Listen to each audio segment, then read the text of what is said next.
things that the president-elect and the vice president-elect are doing. Yeah, wait, so these cameras over this way? Guys, move back, guys. The president-elect and the vice president-elect are taking a very structured and methodical approach to this. I think one of the things important for people to know is that we're not going to rush to put names forward. We're absolutely sure. And we're going to make sure that they're people that we're confident are going to pass confirmation. And they're going to be people that we think that can implement the president-elect's vision. And so I think it's also important to look back that President Obama even didn't have his entire cabinet formed within the first week. And we're going to make sure we get it right. And so I fully understand that the press has a job to do, which is going to report, but we're not going to do it on your timetable. We're going to do it as the president-elect has made his final decisions, and then we'll put them forward. Are you going to announce the national security team first, which is often the sequence? I'd say that when the president-elect is ready to put that forward, then we will. I don't want to go and give a timetable as far as exactly who might be announced before others, but obviously we're taking this very seriously. We know we have a finite amount of time to get this put together. But the one other thing I'd say, just a bigger, broader picture, is that inside there's a very solid plan. There's a methodical approach to all this being put together.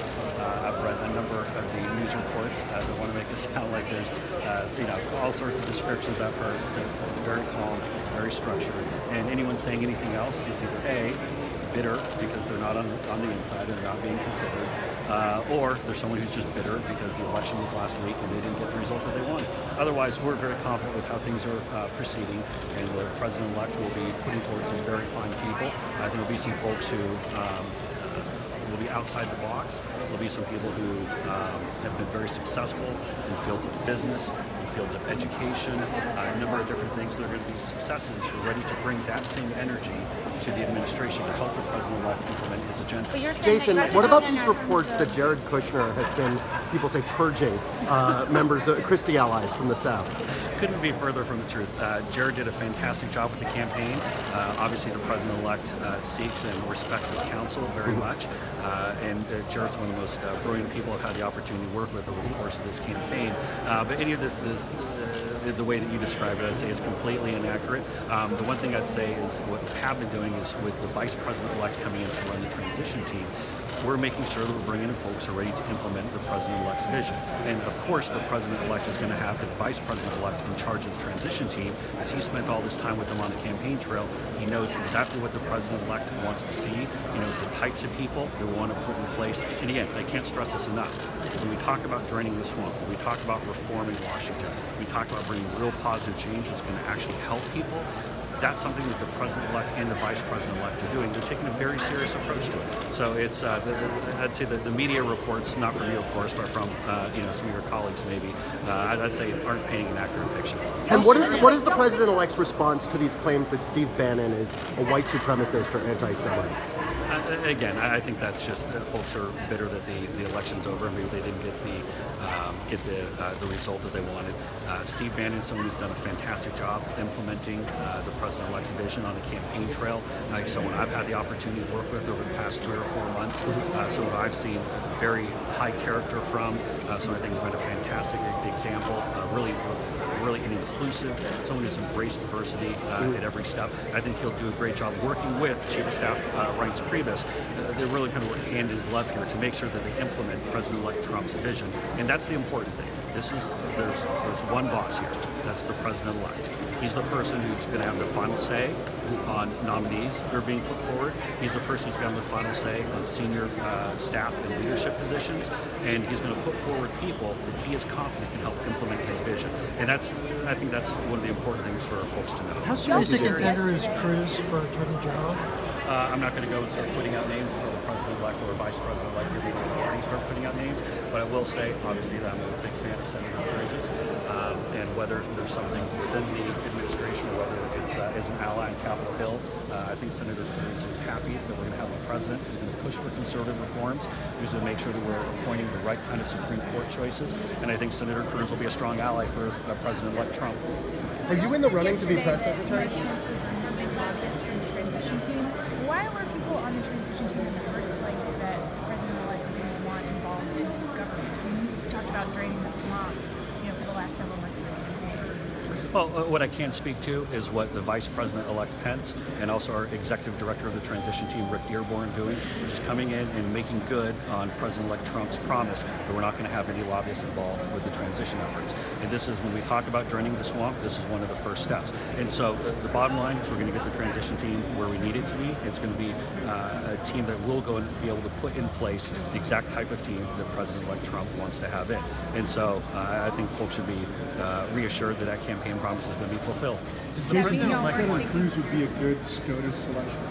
I'm obviously a big fan of Senator Cruz, but I'll let the President-elect make those types of decisions. Are you in the running for press secretary? I'll be happy to serve in any capacity that the President asks me, but right now, pretty big job of trying to help the transition team do everything that it needs to, and also to help communicate with folks in the media and people at home to know that there is a solid process in place, that we feel very comfortable with the names that we're looking at and the progress that we're making.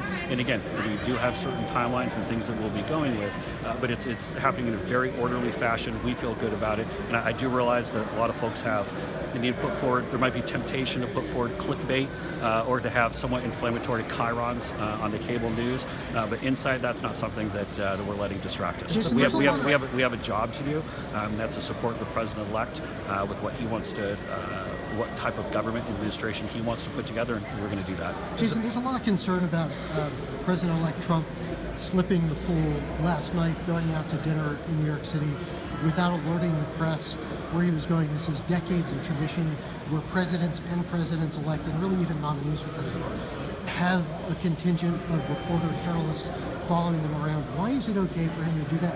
And can you commit to the idea that he is going to go along, and your team is going to go along with the tradition and the protocols of the press pool?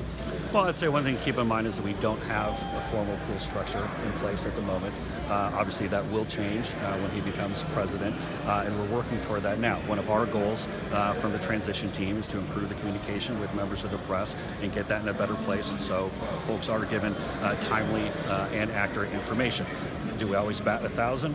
Not necessarily. I think last night probably was an example of where there could have been a little bit better communication. But again, our goal going forward is to give you guys the best information in a timely fashion. But I would also say, stand up for the President-elect and say that for some in the media, that unless they're actually sitting at the table, seeing if he's getting the chicken or the fish, that they will never be happy. And there always needs to be some kind of balance for respecting some degree of privacy. But to your initial point, we do think there will be improved communication, and our goal is to make sure that something like last night doesn't happen again. But hang on a second. Communication's not the only issue.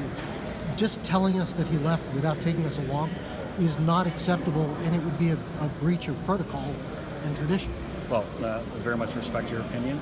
As we continue moving along and getting a formal pool constructed, then we'll come back and deal with that. But as of right now, there isn't one formally. But and one thing I'd take a step back and say is, I did several of the cable shows this morning to talk about the transition team and the successes that we're having. I feel really good. I had a chance to speak with the President-elect this morning and go through some of the names that he's chatting about. I think he's doing a fantastic job.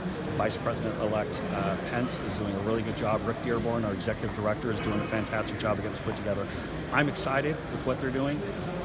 That was what everybody wanted to talk about. Now, I recognize that as a member of the press, that's a question I'd ask. But 3 cable shows this morning, no one asked me that question once. And so, respectfully speaking, I'd say let's focus on the main thing, which is getting the government put together that will implement the President-elect's vision. And also, let's be clear with, in addition to just putting the government together, we want to come out of the gates very strong right at the beginning of this. That's make sure that we're able to have an effort to repeal and replace Obamacare right from day one. That we're going to come out, we're going to push for efforts to further secure the border.